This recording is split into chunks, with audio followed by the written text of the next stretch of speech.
So, welcome back to episode 3 of Streaming for Smaller Churches. I really hope you've enjoyed what you've seen so far. This, for me, is the most important episode. This is the episode that really kicked it all off in my mind. This is where we're going to look at what equipment you can buy on a budget. Now, originally, when I came up with this idea, I wanted it to be £200 because I felt that represented the best balance between buying equipment and buying multi-tracks. Now, full disclosure, I'm a big believer in multi-tracks. I'm used to them at HTB when I mix Bright City or other people like that. They're second nature to me. But where Mikey and Ben were really helpful is explaining that, yeah, they can be helpful, but at times if you have some people with some ability, then you don't always need them. And this is where we're going to take two separate forks. I still want to see what you can get for £120 buying equipment, leaving you £80 for multi-tracks. But I also want to look at what you can buy for £200 if you want to go a bit further. Now, to me, that means we have to look at interface, we have to look at cables, we have to look at microphones from a sound perspective, and from a video perspective, we have to look at a tripod, and we have to look at any type of mount. As you'll have seen from episode 2, we kind of want to concentrate on mobile devices because everyone has a mobile phone of some kind. Also, another thing that I'm not going to include because most people have lying around is a pair of headphones. These are just the standard Apple ones you get from actually some time ago. But why they're both important is it's going to cut down what we need to spend right now. And with that, let's get into my laptop and let's look at some products. Here we are in my Mac. Let's bring up Firefox. Now I want to take you through a few websites that I would normally go to. I think they've both got great customer service. First up is Andertons. They're based in Guildford. They've got a really popular YouTube channel. I've learned a lot from them, but because we're in this weird coronavirus pandemic, their stock hasn't been wonderful and things take a little longer to get to people. So that's first up.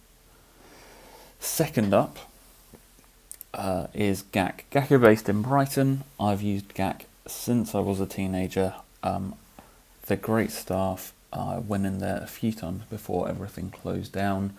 Always great prices, always great service. Controversially, I'm going to suggest we get things from Thomann.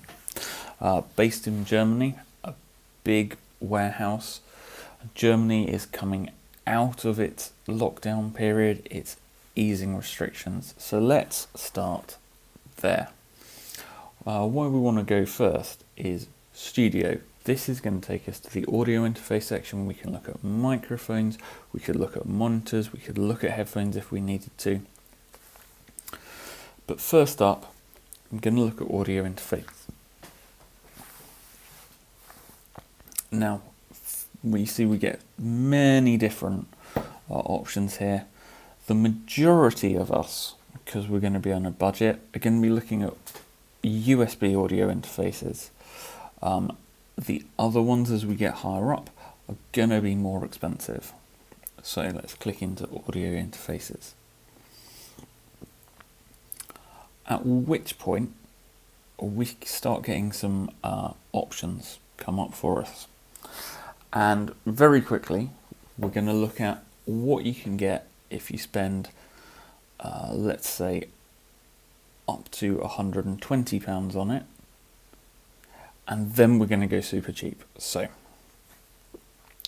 in this price range, I'm going to ask it to show anything up to £120. And then I'm going to ask it to show me highest to lowest. price-wise.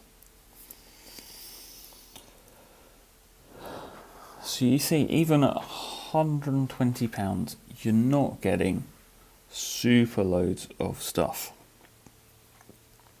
Everything tends to be 2-channel over USB. Now, here we go. All of these are going to be great. Ignore this one that says Dante. In fact, ignore any of the mixer type styles. They have a point, but probably not going to be helpful right now. See, we've got loads and loads of options. Let's pull up 2 for us here.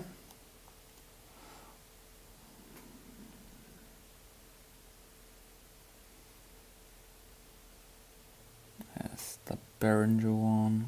Let's throw it up here.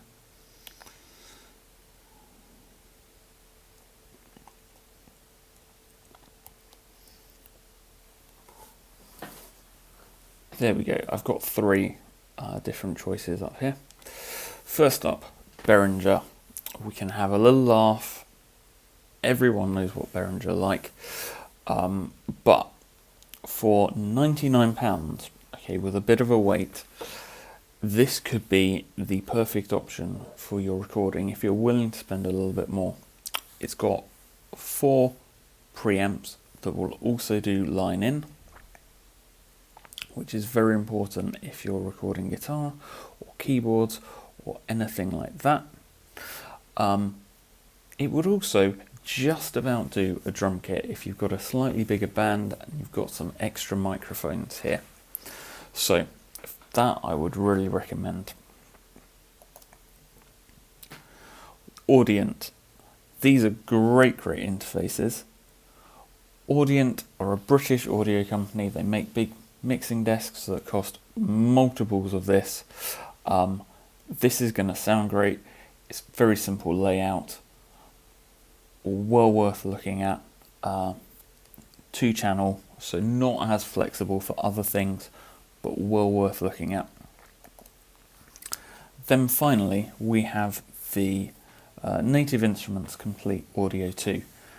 I had a previous version of this. I had it for 6 years. I got it for a tour in the States. It never went wrong. It still worked. I sold it when I moved over to the Universal Audio Interface. So there you've got 3 different products, different availabilities. I think if it were my money today, I'd get the Audient because I've just heard they sound great. If you want anything more, check out Warren Huart from Produce Like a Pro. So there we go. That is our audio interface. If you're spending a bit more, we don't though. We are going to be really tough on this budget. Don't think we should spend any more than £50 to get this into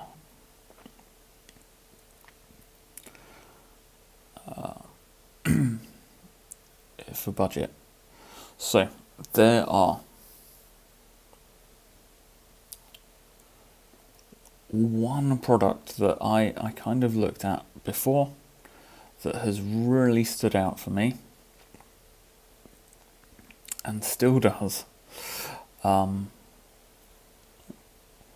this is the Behringer Euphoria UMC 22. It is £35, so it's well under our budget. It's 2-channel, which means for recording vocals and guitar, we're well in there. And that's what I go for. It does say stock is going to be 2 to 3 weeks and shipping is on top. But for now, let's add that to our basket. So we can see £43. Next up, and this is going to be regardless of whichever way we go, microphones.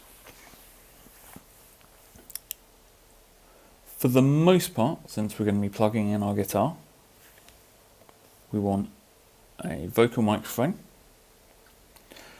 and we want a dynamic vocal microphone. That means we don't have to worry anything about phantom power, but we want it as good and as cheap as possibly we can get.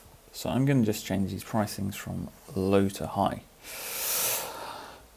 Now, Thomann make their own products, the T-Bone stuff.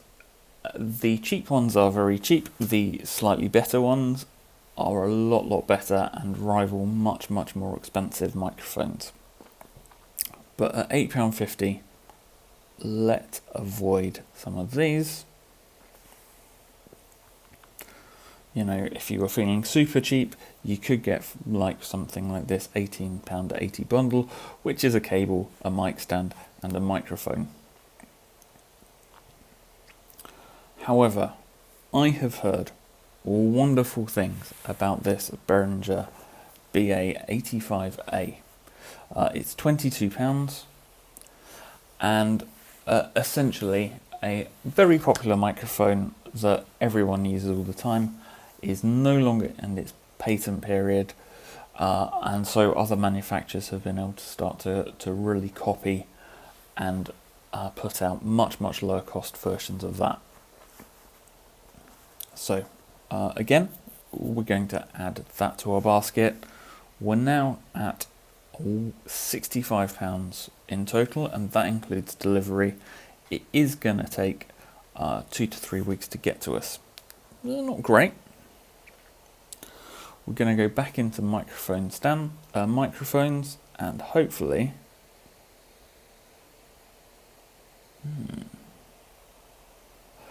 right. Microphone stands.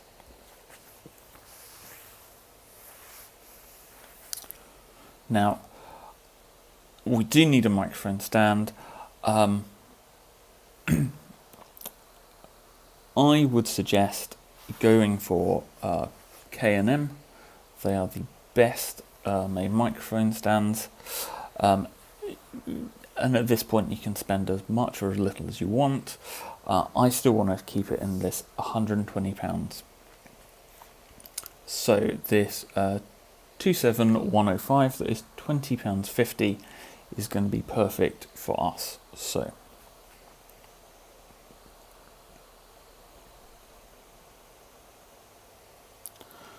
we are now at £85.50, and I'm desperately aiming for this 120 mark. I'm now not confident I'm going to make it, but let's see. Thomann has let us down for the video stuff, so let's jump over to Amazon. Everyone knows what Amazon like. You can get anything there. We just need to search a bit. So let's go tripod.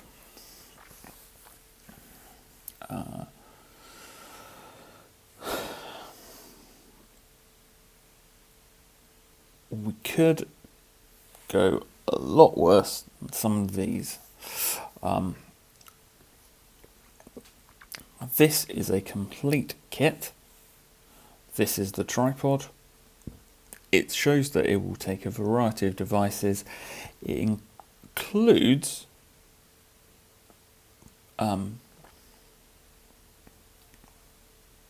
so here we're back at Thomann, as we've got 2 more cables to buy. We need to buy an XLR cable, and we need to buy a jack-to-jack cable.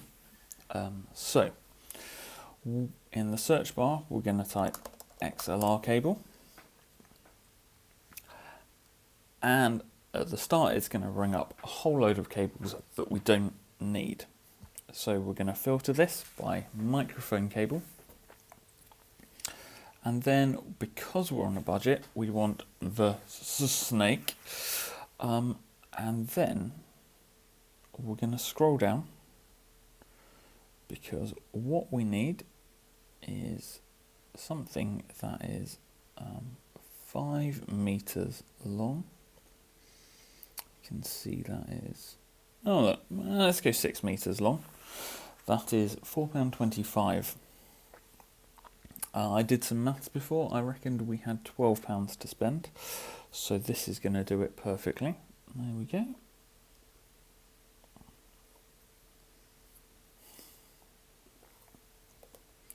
And then we need a guitar cable.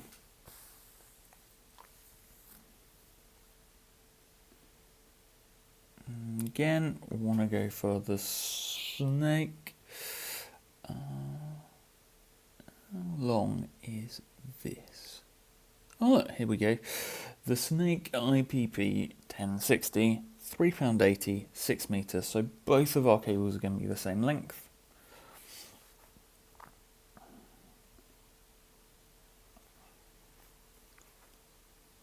Which gives us a total. So with Thomann, including shipping, we are spending £93.55. Let's bring up calculator just so you can see that I'm doing this.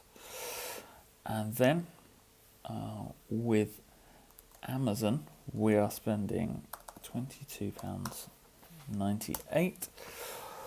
Out of our £120 budget, we are now spending £116.53. I think that is a pretty good start. Okay, so now we've got our equipment. We need some audio software and we need some video software.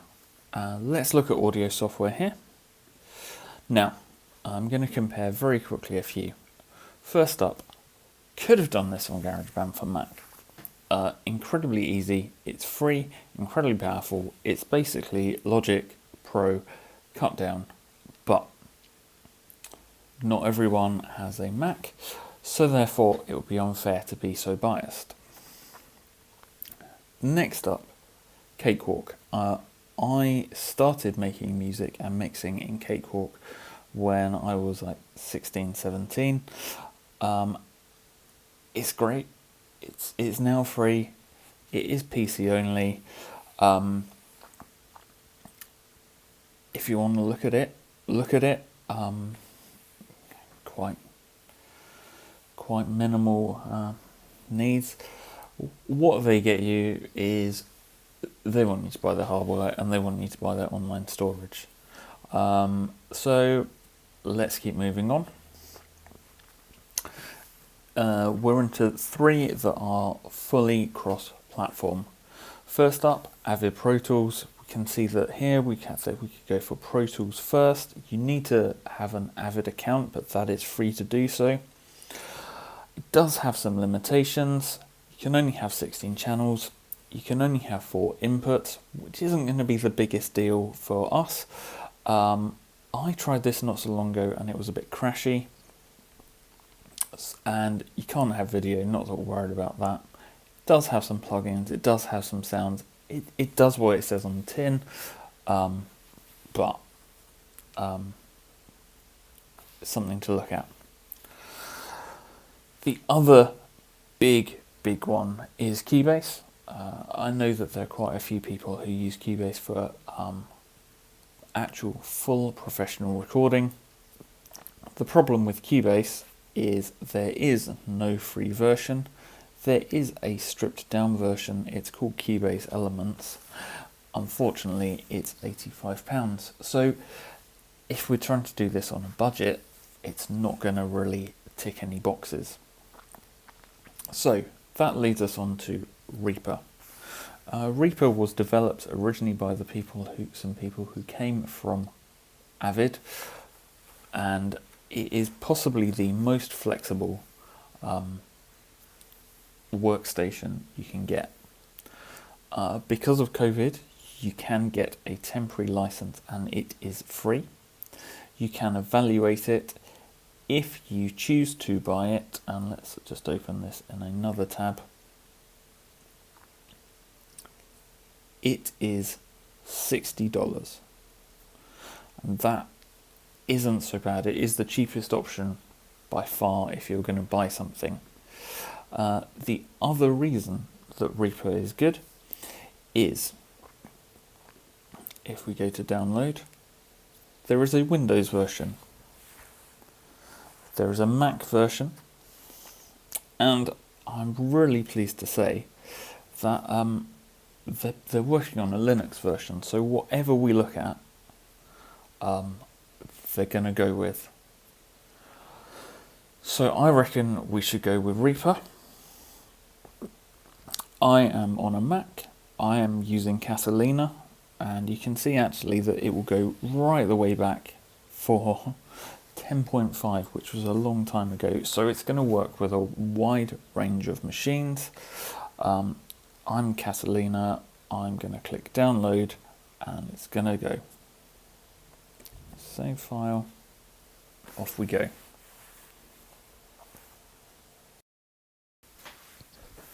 Now, we know the final piece of the jigsaw that we need is something to edit our videos on.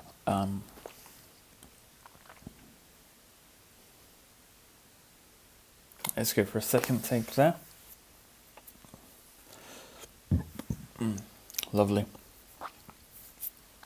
Okay, here comes the second take. I shouldn't have eaten the Cocoa Pops. Now we've got all our equipment. We've got something to record and mix audio on. The final part of our jigsaw is we need something to put the video together in. Now, just like with audio, there are a few different options. First up, we have Apple's iMovie. Now, we've seen from the previous episode that there's a version for iPad and iPhone.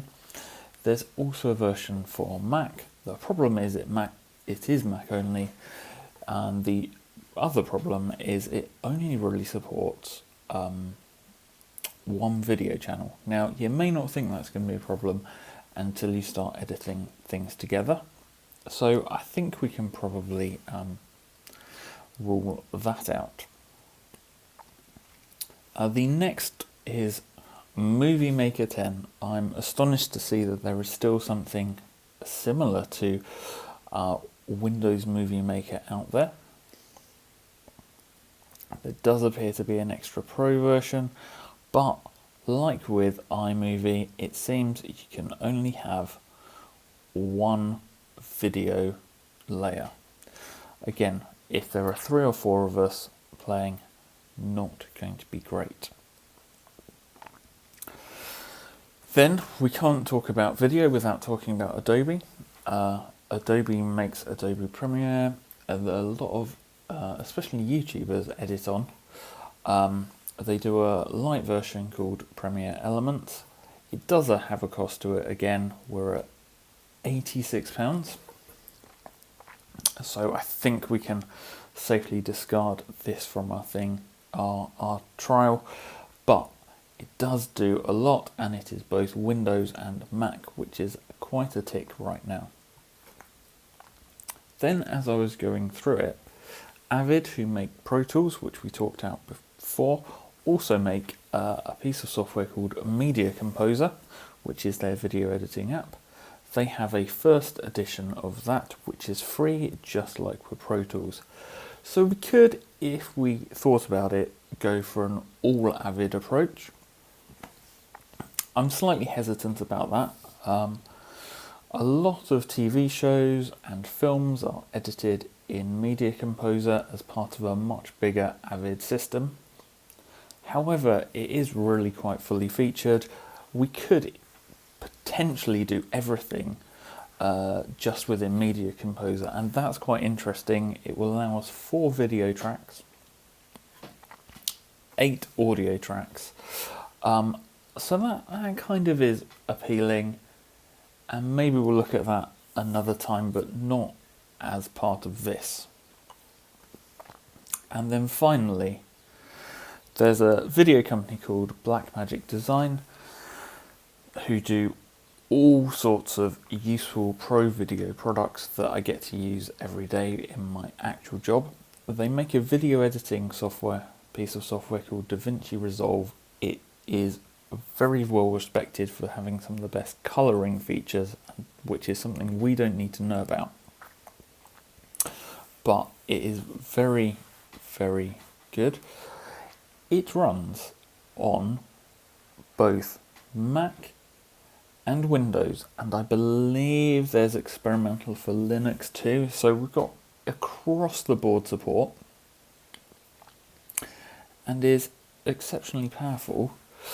There is a basic one that is free, and a more expensive one should you so need it. I don't think we do. I think this is probably the way to go. If you are on Windows, let me just see.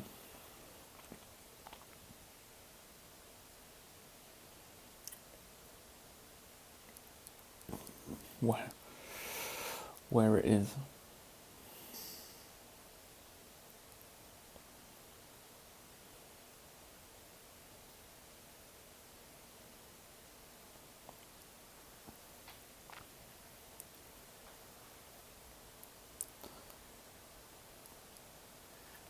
So if you scroll all the way to the bottom, you can see, as I said, it runs on Mac, Windows and Linux. It supports all sorts of different things. And right at the bottom of the page, we have download links. DaVinci Resolve 16 is free. The studio version you do pay for, but you get a lot more for that. If I hit download, it's going to ask me where I want to download it for. I'm going to say Mac OS X. It's going to ask for some details, and we'll hit register and download, and off we'll go. But for Mac users who use the App Store, who like to be in line with Apple's security, who like to get automatic updates, it is available on the App Store too. You just type DaVinci Resolve into your sidebar, off it pops up. I've downloaded it before. I'm going to click re-download now on this cloud button. It's going to download and install it. So let's give DaVinci Resolve a go.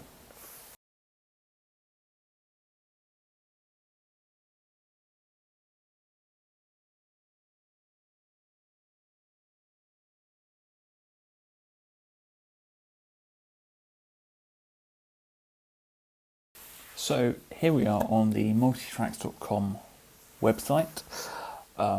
They are a great resource for worship leaders, for worship teams, because they do all sorts of different products. We'll quickly look at a couple. Firstly, they do a whole load of sounds for Mainstage and Ableton and Kemper.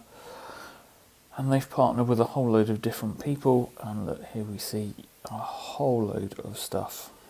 The Bethel Music Sounds, Droff from Hillsong, Pete James, who I think is also from Hillsong, friends of mine, Johnny Bird and others all have stuff. So there's just some really useful sounds and things that will help. Patches, everything. And then they do tracks. Now, Mikey and Ben have said quite a lot about multi-tracks. I've already said I'm quite a fan. But some of them are, multi-tracks. Some of them are just stereo tracks, and they're really good. As Mikey showed you last time out, they also have this really powerful playback app that can be used. So one of the things that I've loved that they've done, especially with this COVID-19 sessions, is have these lounge sessions.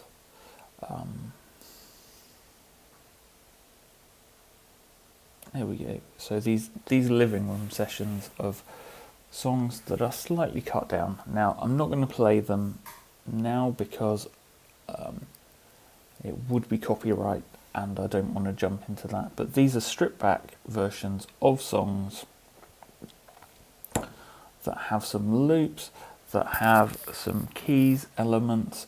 In fact, let's jump into volume 1 because I think that's where.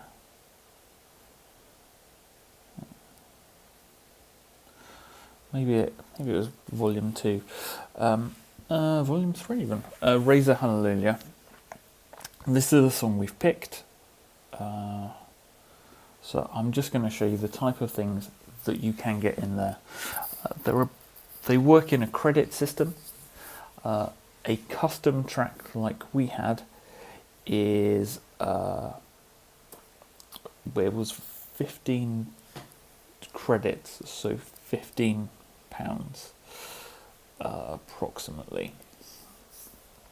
So if we go into custom mix, you can see exactly the type of things you can have should you wish, so you can use it to pull everything together.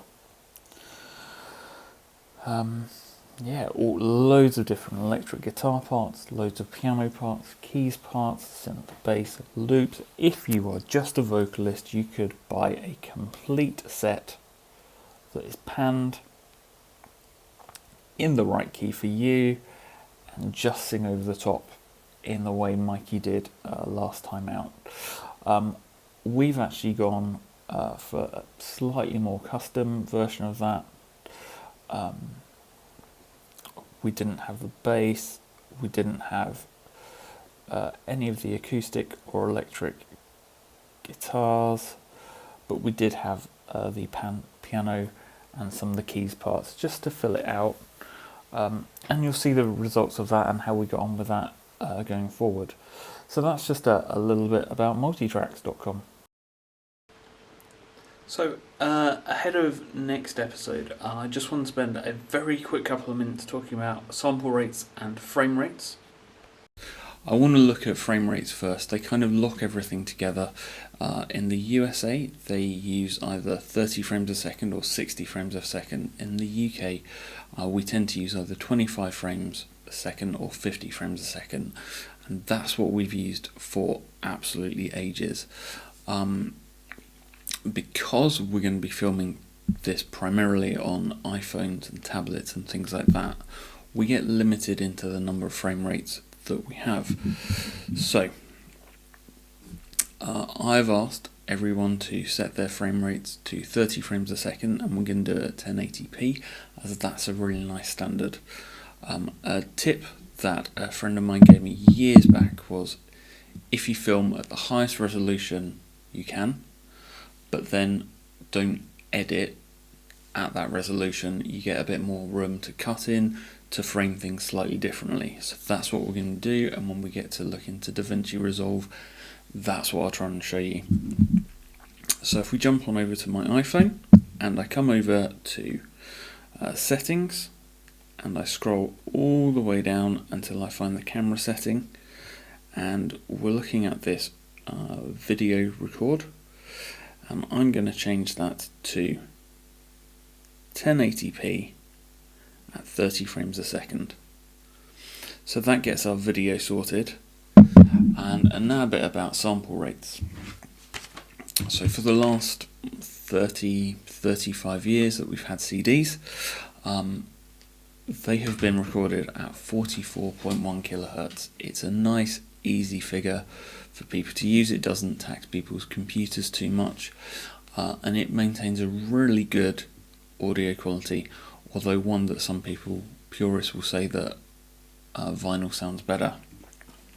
And then as we started getting into films, into DVD, into Blu-ray, like this, we jumped up to either 48 kilohertz or 96 kilohertz, and some of the reasons for that is it just plays a bit nicer with some of those frame rates. So because we're going to do this for video, we need to make sure that we're setting our Reaper to the right sample rate. So what I'm going to do is jump on into Reaper,